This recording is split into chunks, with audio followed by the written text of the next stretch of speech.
Hi there, I'm Ellie, and I want to start today's video with a confession. I am a registered nurse. I have been a registered nurse for over 25 years. I spent most of that career working in a cardiovascular rehabilitation center and a wound care clinic. I have treated hundreds, probably closer to thousands, of patients dealing with swollen legs, swollen ankles, venous insufficiency, and poor circulation. I have fitted more compression socks than I can count. I have demonstrated the ankle pump exercise so many times that I could probably do it in my sleep. I have a YouTube channel about leg health. You are watching it right now. So I need to take a breath before I tell you this next part. For most of last year, I was ignoring my own ankle swelling. Yes, a vascular health nurse, a person who literally educates other people about this exact condition.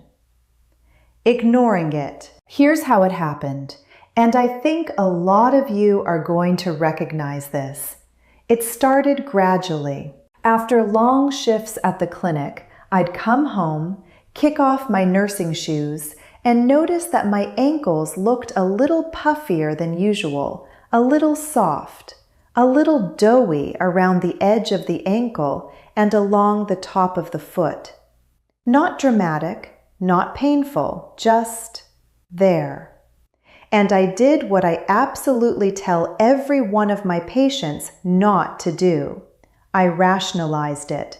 I told myself, I'm on my feet for 8, 10, sometimes 12 hours a day. Of course my legs are going to swell a little. That's just part of the job. Everybody who works on their feet deals with this. It's nothing to worry about. Except, and I knew this because I know the anatomy and physiology, it wasn't nothing. I knew that even mild, gradual ankle swelling is a signal that your venous circulation is struggling. I knew that ignoring it allows the problem to get worse over time. I knew that the window for easy management closes as swelling becomes more chronic and more established. I knew all of that. And I still didn't do anything about it. Until the morning it became impossible to ignore. I was getting ready for my day off. Not a work day, my day off. I went to the edge of my bed to put on my favorite pair of everyday shoes. Not my nursing shoes, which have more room in them. My regular shoes, the ones I wear when I want to feel like a normal person instead of someone who's always in medical footwear. And I could not get them on. My feet and ankles had swelled enough overnight or accumulated enough over the past months that I literally could not slide my feet into those shoes. I sat there on the edge of the bed, holding my shoes, and I felt a wave of something I can only describe as professional embarrassment. Because I knew exactly what was happening. I knew exactly what it meant. And I knew exactly what I should have been doing for the past several months that I hadn't been doing. I put the shoes back in the closet. I put my nursing shoes on instead. And I sat at the kitchen table with my coffee, and I made myself a promise. I was going to follow the exact protocol I give my patients. 5 specific interventions, all non-pharmaceutical. No new prescriptions, no expensive equipment, nothing that the average person over 60 can't access and afford. I was going to be my own patient for 2 weeks, and I was going to document everything. What I did each day, what I noticed, how my legs looked and felt, what I ate, how much water I drank. If it worked on me, I was going to share the whole thing with you. That was just over a year ago, and I'm here today because it worked. By day 14, those shoes fit, not barely, comfortably. So today I am going to walk you through exactly what I did, every step, every detail. Because if you are over 60 and you are dealing with ankle swelling, whether it's mild like mine was, or more significant, I want you to have a real, concrete, practical plan to follow, not vague advice, specific actions. But before I get into the protocol itself, I need to spend a few minutes explaining what is actually happening inside your body when your ankles swell. Because once you understand the mechanism, the interventions make complete sense, and you're a lot more motivated to follow through on them. So, let's talk about your veins. Think of your circulatory system as a very sophisticated network of tubes. Your heart pumps blood outward through your arteries. Those are the thicker, stronger tubes. The blood travels down through your body, delivering oxygen and nutrients to all your tissues. Then it has to return. It has to make the trip back up to your heart through your veins. Now, the veins in your legs have what I think is one of the hardest jobs in the whole body. They have to move blood uphill, against gravity, all the way from your feet and ankles up to your heart. And they have to do this all day, every day, for your entire life. To help with this challenge, your veins are equipped with tiny one-way valves on the inside. These valves work like little trap doors. They open to let blood flow upward, and then snap shut to prevent it from falling back down. It's an incredibly elegant system when it's working well. The problem is, as we get older, particularly after 60, though it can start earlier, these valves start to weaken. The walls of the veins become less elastic. The valves don't close as snugly as they once did. And when the valves are weak, blood doesn't move as cleanly upward. Some of it starts to pool in the lower legs and ankles, right in the most gravitationally dependent spots. That is exactly what we're going to talk about. The first intervention I started on day 1 of my 2-week experiment was ankle pump exercises. Then do ankle circles. Lift one foot just slightly off the floor and slowly rotate your ankle. Make a smooth circle with your toes, going one direction. 5 circles clockwise, then 5 counterclockwise. Then switch feet and repeat. That entire sequence takes about 3 minutes. I was doing it 3 to 4 times a day. Once in the morning before I got out of bed, once around mid-morning, once in the early afternoon, and once in the evening. And I noticed something by day 3 that honestly surprised me, even as someone who teaches this. When I woke up in the morning, my legs felt lighter. Not dramatically different, but lighter. There was less of that heavy, waterlogged feeling I'd been waking up with. The ankle pump exercises were doing something, even at that early stage. I told you about the first piece of my 2-week protocol, ankle pump exercises, 3 to 4 times a day, starting right in bed before getting up each morning. I also walked you through the mechanism behind ankle swelling, those weakened vein valves that let fluid pool in the lower legs. Now I want to talk about leg elevation, compression socks, and the dietary change that probably surprised me the most out of everything. Let's start with leg elevation. I want to address something up front because I've had this conversation with patients many times.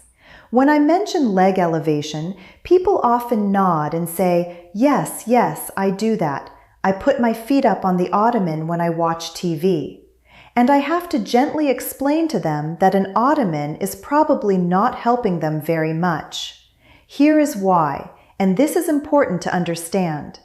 For leg elevation to actually drain fluid from your ankles back into your general circulation, your legs need to be positioned above the level of your heart.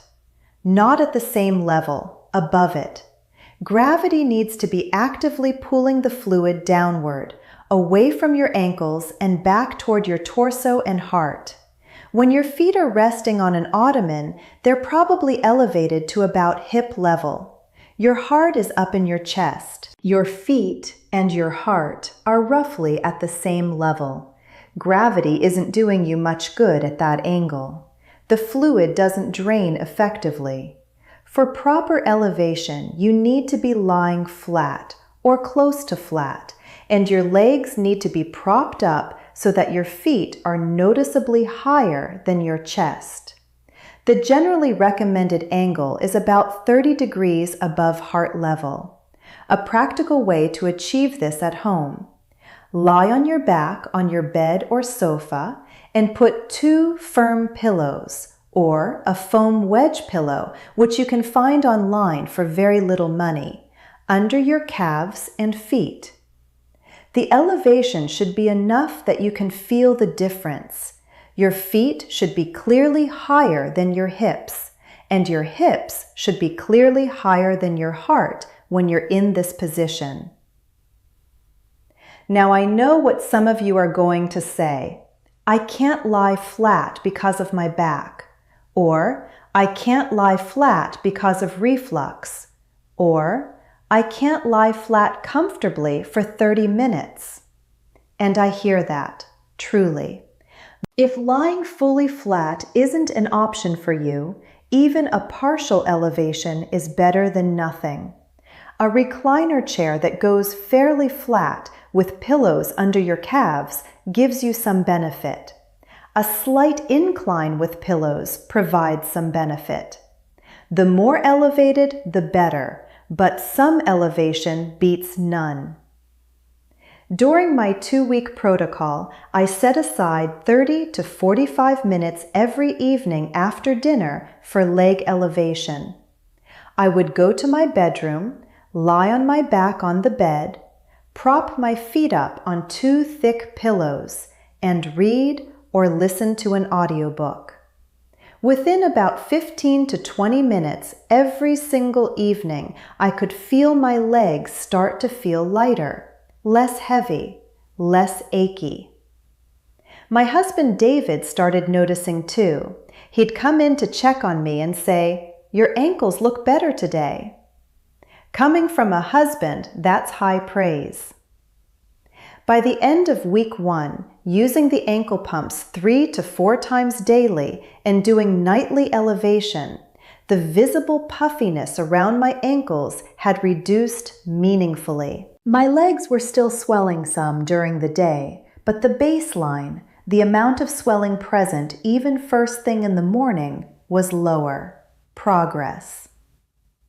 Now let's talk about compression socks, because these were where I made an embarrassing admission to myself. As a nurse who specializes in vascular health, I had been wearing compression socks on and off for years. I knew they were good for my legs. I owned several pairs. And I was not wearing them consistently, not even close. Part of the issue was timing. I would think about putting them on in the afternoon when my legs were already tired and my ankles were already somewhat swollen. And at that point, putting compression socks on is actually quite difficult. You're trying to pull tight fabric over a foot and ankle that have already puffed up. It's uncomfortable. And I would sometimes just give up and skip them. I was doing it wrong. Here's the rule about compression socks, and this is one of the most practical pieces of information I can give you. You put them on in the morning, before you get out of bed, while you're still lying flat. While you're lying down, your ankles are at their absolute smallest. All the fluid has drained overnight. This is the easiest time to put the socks on. and it's when you get the maximum benefit from them. You're getting the compression in place before gravity has had any chance to pull fluid back into your ankles. You're getting ahead of the swelling instead of chasing it. So every morning during my 2-week experiment, the second thing I did after my ankle pump exercises, still lying in bed, was put on my compression socks before I stood up, before I walked to the bathroom, while I was still horizontal. Now, a word about compression grades because this matters. Compression socks are measured in millimeters of mercury, which is abbreviated MEPS Hg. The most commonly available grades are 30 to 40 millimeters of mercury, firm compression, typically prescribed for significant venous disease or lymphedema, can be difficult to put on without a donning device. Let me tell you about the dinner in week 1. The real sodium culprits are processed and packaged foods. A single can of condensed soup, 800 to 1200 milligrams of sodium. 1 serving of deli turkey or ham, 6 to 800 milligrams. A medium serving of cottage cheese, 400 milligrams. 2 slices of regular bread, 200 to 300 milligrams. A tablespoon of soy sauce, almost 900 milligrams. Salad dressings, pickles, cheese, pasta sauce, canned beans. All of these contain significant sodium that adds up extremely quickly. After that dinner experience, I got serious about sodium in week 2. I didn't track every milligram, but I became genuinely aware of where it was hiding. I cooked more meals at home. I used herbs and lemon juice and garlic and spices instead of salt. I switched to low-sodium versions of canned goods. I started reading nutrition labels, not obsessively, but with real attention. The difference in week 2 compared to week 1 was striking. My ankles were consistently less swollen. The improvements were holding even on days when I was on my feet more than usual.